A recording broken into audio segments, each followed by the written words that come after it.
3.3 का हम पहला का तीसरा क्वेश्चन देखेंगे। निम्नलिखित समीकरण युग्म को प्रतिस्थापन विधि से हल कीजिए। तीसरा क्वेश्चन है 3x माइनस वाई बराबर 3 और 9x माइनस 3y बराबर 9। तो इस क्वेश्चन को पहला को मानेंगे समीकरण 1 और दूसरा को मानेंगे समीकरण 2। समीकरण 1 से आप मान निकालकर 2 में रख लीजिए या फिर 2 से निकालकर 1 में रख लीजिए, इसमें कोई प्रभाव पड़ने वाला नहीं है।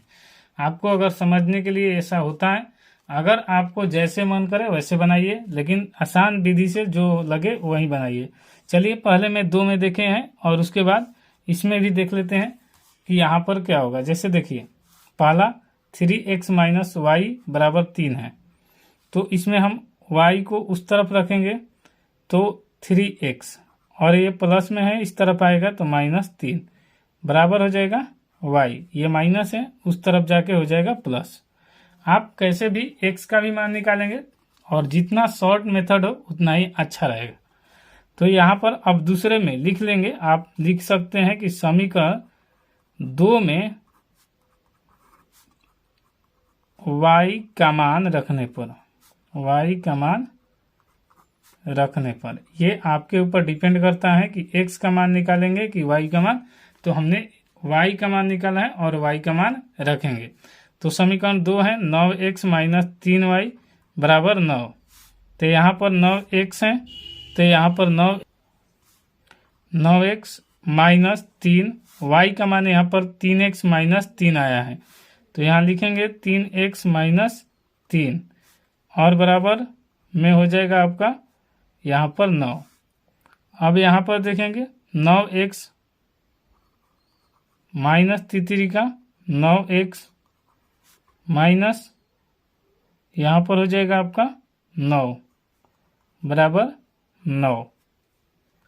तो यहाँ पर देखेंगे 9x minus 9y, 9x minus 9 और ये प्लस में है, इस तरफ आके माइनस 9, ये कट के क्या हो जाएगा 0 हो जाएगा, यानी 0 बराबर 0। जब भी ऐसा 0 आए तो इसको लिख लेंगे क्या कि जो y वाला लिखे हैं, जैसे यहाँ पर तो y बराबर क्या आया 3x माइनस 3 बराबर यहाँ पर हो गया y का मान।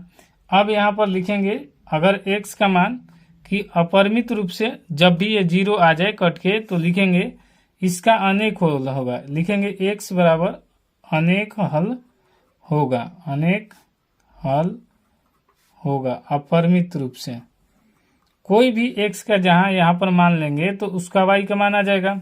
आप x के मान 1 से ज़्यादा आएगा, यही कहलाता है अपरिमित रूप से अनेक हल होगा। तो x का जहां कोई x का भी मान ले सकते हैं। जैसे कि एग्जाम्पल के तौर पर यहाँ पर बता दे रहे हैं कि अगर x बराबर 1 लिए तो यहाँ पर 3 गुने 1 माइनस 3 बराबर हो जाएगा y बराबर 0।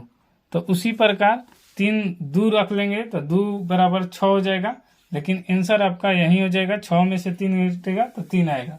तो इसीलिए इसे लिख लिए कि x का मान कोई भी मान को ले सकते हैं, अर्थात अपरिमित रूप से अनेक हल होगा। यही आपका राइट आंसर हो जाएगा और इसका आंसर में यही हल दिया होगा कि अनेक रूप से अनेक हल होगा। कोई भी मान रख लीजिए और y का मान 3x माइनस 3 होगा। ये आपको वीडियो पसंद आए तो लाइक शेयर सब्सक्राइब जरूर कीजिएगा। अगला क्वेश्चन चौथा देखेंगे।